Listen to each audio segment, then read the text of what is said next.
Okay, ito po ang inyong Pinoy Firearms Instructor na gunsmith din naman at welcome po dito sa ating munting YouTube channel. Okay, bago ako bumati at magpasalamat ay gusto ko lang munang basahin ang katanungan ni Eric Bandinyo. Okay, ang sabi ni Eric Bandinyo, bakit po ang 1911 na Norinco ang bilis lumuwag ng slide? Okay, baka sabihin naman na pinipintasan natin ang Norinco dahil ang sabi natin yan ay matigas ang bakal. Pero bakit ang sabi naman niya ay ang bilis lumuwag ng slide? Okay, bibigyan natin ng reaction yan. Isa pa ditong may katanungan sa Norinco, isasama ko na rin. Isa sa mga laruan ko, Sir Norinco, CF98-9. Bumili ako kasi mura, 24K lang ang bili ko noon. Pang practice shooting lang. Okay naman sana kahit na 8,000 rounds lang ang lifespan ng barrel niya na titanium. Uy, matigas ang titanium, hindi lang 8,000 yan, maniniwala ka. Maniwala ka. Kung maayos ang pagkikare mo. Magandang bakal yan. Kaso madaling kalawangin ang magazine niya. Kaya kung bibili kayo, pag-isipan ninyong mabuti ang option ninyo. Okay, re-reactionan din natin yan. Hindi, ang sabi ko nga, wala naman akong minamasamang brand ng baril. Okay, yan ay ang sa akin ay nasa paggamit at nasa pagkikare natin. Kasi nga, hindi pare-pareho ang baril, merong may mas matibay ang magazine, merong hindi, merong mas matibay ganun. Pero re-reactionan natin 'yan. Okay, so gagawin ko in general 'yan, hindi lamang sa Norinco. Kasi yung ibang mga baril, ibang mga brand na nagkakaranas din ng ganyan. Pero maiwasan natin 'yan kung alam natin ang tamang pag-iingat sa mga firearms. Kaya nga si Lumuntad, sinabihan ako ng bubo. Okay. Si Roldan Lumuntad, yung nasisira ba ang baril pag laging kinakasa at kinakalabit pag walang bala? Okay, pag tayo ay nagbibigay ng advice, nagbigay ako ng advice, ang sabi ni Roldan Lumuntad ay bobo. Bobo daw ako. So, magbibigay lang ako ng advice. Bahala na kayo kung susundin ninyo. Kung ayaw ni Roldan Lumuntad sa aking mga advice, ay bahala siya. Okay, hindi naman ako napiktuhan yan. At ako nagbibigay lang ako ng advice kung tatanggapin ninyo hindi. So, magbibigay tayo ng advice tungkol sa problemang yan. At bago yan ay gusto ko lang muna kayong batiin ng isang mapagpalang araw, lalo tigit dun sa mga hindi nag-skip ng ads. Okay, may nagsasabi na marami tayong may baser tayo na nagsasabi na marami raw tayong paskalye. Talagang ganyan, bahay ko to, pasensya ninyo. Okay, at mag-ingat po tayo mga OFW kung saan panig kayo ng mundo. At ano man ang oras dyan, ingatan po natin ating mga kalusugan at lalo sa ating mga trabaho na huwag tayong maaksidente. At pasasalamatan ko lamang yung ating mga subscribers na umabot na tayo ng, ilan na ba tayo? Tinan ko lang umabot na tayo ng 40,817. Oy, thank you sa inyong lahat sa inyong pag-share ng ating mga videos at sa pagla-like. At tayo ay nadadagdagan ang mga subscribers at maraming salamat sa mga magaganda ninyong comment. Okay, at lalo tigit maraming salamat do sa mga hindi nag-skip ng ads dahil nga po ang ating YouTube channel ay ginawa natin para sa sa charity. At pasasalamatan ko lang si Noli, Peace America ng Virginia, USA na napagawa natin ng salamin yung isa nating sponsor na anak na single parent. Actually, 6 po yung ating tinutulungan na mga anak na single parent. Ayan. At sa katanungan ni Eric Bandino. Okay. Bakit daw madaling lumuwag ang slide ng kanyang Norinco? Okay, ito ay nagiging problema hindi lamang ng Norinco. Lahat ng pistol nagiging problema ito. Bakit kanyo? Kahit matigas yan, kahit matigas na metal yan, ay walang matigas na metal sa friction. Okay. Friction. Ano ba yung friction? Balik tayo sa science. Yung friction yung nagkikiskisa na metal. Friction yun. Mapapansin ninyo, kahit palad ninyo, gawin ninyo ganyan, iinit. Okay. So, ang friction, ay, ito, walang bala ito. O baka sabihin na naman ng ating basher, hindi ito Norinco. Talagang hindi po ito Norinco. Pandemo lang ito. Dahil lahat ng baril. Ang pistol, pag pumutok, kada putok, gumaganon. Gumaganon kada putok yan. Ay kung naka 1,000 putok ka, di 1,000 atras, 1,000 balik. Plus yung mga practice mo pa So, saan nagkakamero niya ng friction?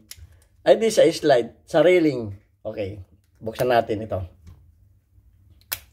Sa railing niya nagkakamero niya ng ito yung railing niya. Ito yung railing niya at saka yung kanal niya dito. Okay, so dahil nagkakamero ng friction yan, madali talagang lumuwag yan.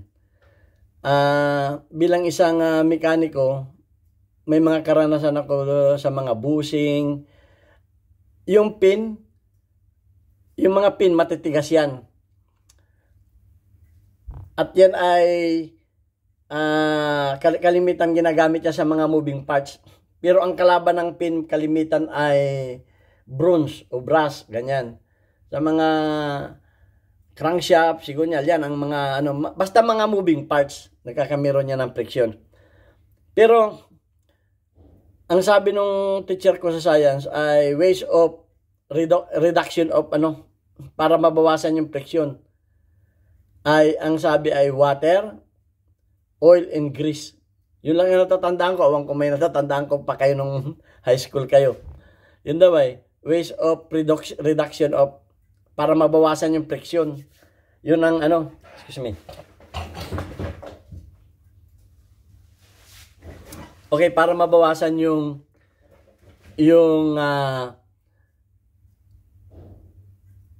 friction. Dahil pagka nagkamero ng friction yan, ay papunta yan sa pagluwag.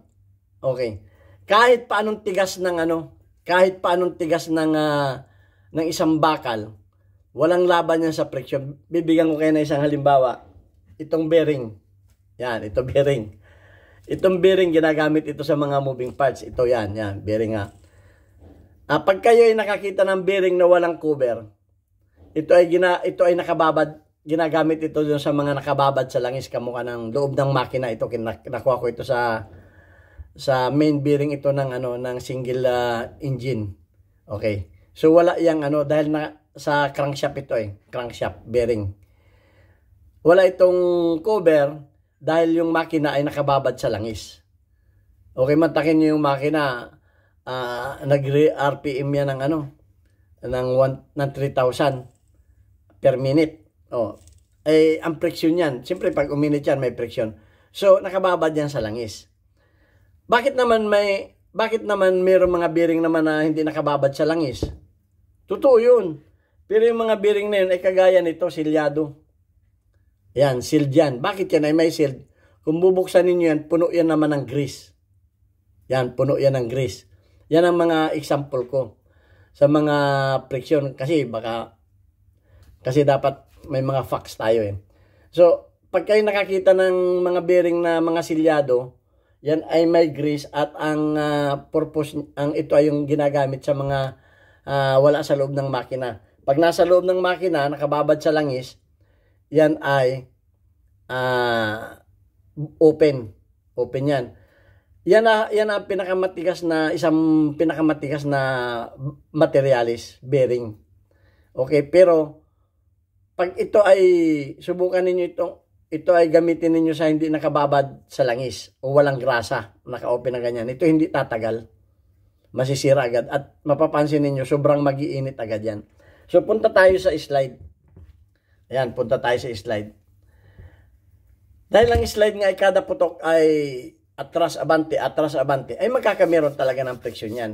Ayan, sabi sa science nga ay water, oil, and grease. Yun lamang ang ano. Ngayon, huwag na natin kasi yung grease, napakadaming klase din yan. Merong lithium, may mga ano yan. Kahit anong grease, pwede dyan. Okay, at ito pa ang isang advice ko sa inyo. Kung kayo ay maglilinis ng baril, pwede ninyong gamitan ng gas kasi ang ginagamit namin, gas. Pwede ninyong gamitan ng gasolina, anumang cleaner, degreaser. Pero banlawan ninyo nito. Hanapin ninyo yung may lubricates, cleans and lubricates.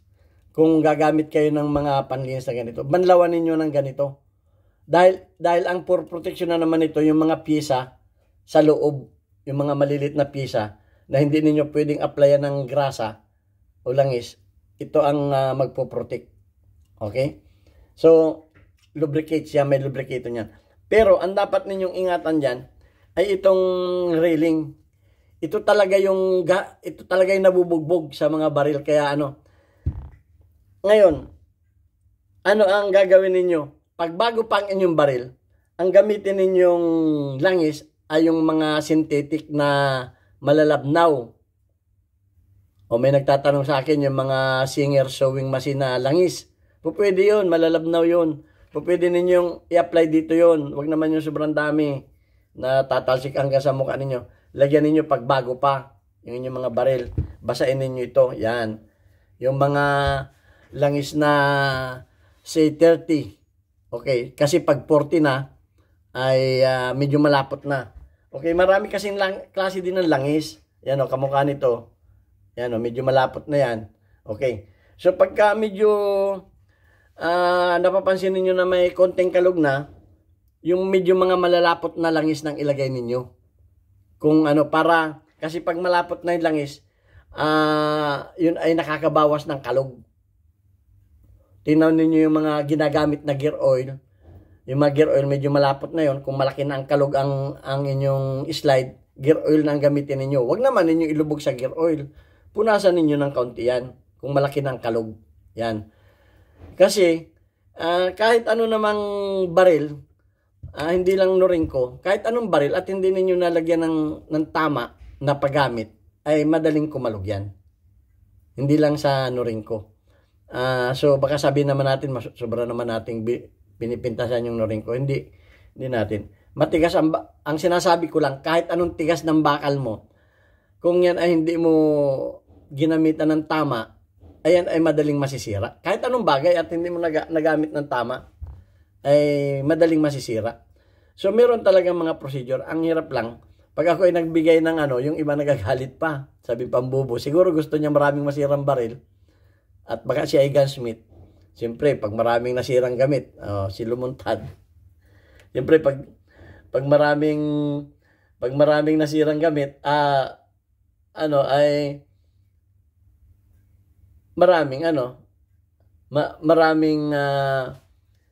maraming masisira.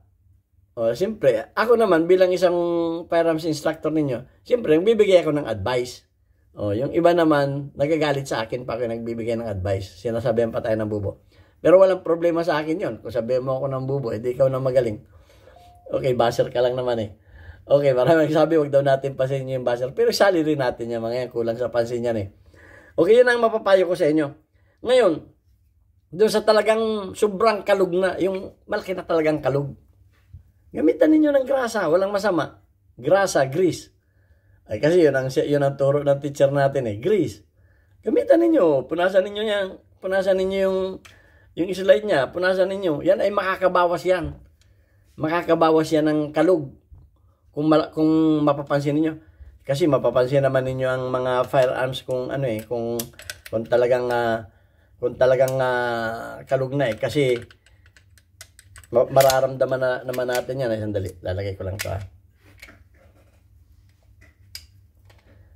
Talagang mararamdaman natin yan eh. Dahil nga, saglit lang. Dahil yung kalog niyan, ramdam talaga natin yan. Dali. May tayo. Yan. Kabit ko lang to Okay. Ramdam naman natin yan pagka kalog na Ramdam natin yan lalo pag ginano ninyo. Yan may maririnig kayo. Ito maganda pa to. So, yun lang ang masasabi ko. Kahit anong brand yan, ingatan ninyo yung mga baril ninyo. Pwede nyo gamitan ng kung bago pang inyong baril, yung mga malalabnaw na langis lang ang at saka maglilinis kayo para maproteksyonan ninyo yung mga internal parts. Banlawan ninyo nito sa ninyo tuyuin. May tinuro ko sa inyo pagtuyo niyan. Balutan ninyo ng tissue para yung mga yung sip-sipin nitong tissue. Papanoorin ninyo kung paano magdinis ng baril. May video ako diyan. Kasi sa amin mabilisan, ginagamitan namin ng kompresor para yung mga excess ay ilabas ng kompresor tapos pupunasan ng tissue di kaya mga cotton cloth. So ayan ang ingatan ninyo yung inyong mga baril. Ingatan ninyo yan. Wala yan sa actually sa akin kahit paano ganda ng baril mo kung hindi mo iniingatan talagang masisira yan Yun lamang ang sa akin. So ginawa ko na itong in general at kahit yung sa magazine lagyan ninyo ng konti kasi meron tao na acidic ang kamay. May acidic. Kaya pag nahawakan niya isang metal, madaling kalawangin. So, pagka bago ninyo itabi yan, punasan ninyo ng manipis. Manipis na yung oil. Dahil ang langis, yan ay nagpo-protect din niya sa kalawang. Yan ang isang katangian ng oil at ng wag naman yung dami-dami. Punas lang ng kaunti tapos pwede ninyong tuyuin uli. Para hindi kumapit sa kamay. So, yun ang akin. Pagka ginamit ninyo isang bagay, nawakan ninyo dahil madaling kalawangin. Ninyo? Bago ninyo itabi, pagkatapos ninyong ay punasan ninyo o di kayo gumamit kayo ng mga ganito. Tapos punasan ninyo. Punasan ninyo ng konting langis. Whatever langis yan, basta langis yan. Wag lamang yung cooking oil ni Mrs. at baka magalit sa inyo. Okay? Basta yan ay may oil, yan ay protection. Okay, lagi niyo proteksyonan yung inyong mga gamit. Yun lamang ang masasabi ko. At kung meron pa kayong alam na ibang pamamaraan para mapangalagaan ang inyong mga baril at hindi agad lumuwag yan, mas mahirap kasi ang magpiting. Pag napiting na yan, wala na si standard yan. Wala na si standard. Kundi hindi na ninyo pag piniting na ninyo yan, may video tayo kung paano pagpiting. Yung slide hindi na ninyo pwedeng ipasok sa ibang slide. Sa ibang receiver. Kapiting na yan doon sa lang. So, mas mahirap yung magpiting kayo. Mas maganda na yung pangalagaan ninyo ang inyong mga firearms. Para tumagal. Okay, so, ayan. Sana may natutunan kayo. Walang problema sa akin si Rolando Lumuntad. Buburaw tayo. Okay, at wala na akong masabi. Yun lang at mag-comment na lang kayo kung meron pa kayong alam na para maproteksyonan ng inyong mga baril. Tatanggapin natin yan. Okay, at babasahin ko lang muli yung ating mga community spotlight. Weekly highlights of your most engaged audience members including your top commenters. Okay, si Unico Iho ay 100 plus. Perfect ang kanyang attendance. Si Robert Almario ay 13. Si Angel ay 45. Si Archie Roque ay 1. Si Lorenzo Lindres ay 46. Okay, shout out kay Unico Iho. Shout out kay Robert Almario. Shout out kay Angel. Shout out kay Archie Roquero. Archer Roquero. Sorry. At shout out kay Lorenzo Lindres. Okay, yan lang. At thank you very much. God bless us all.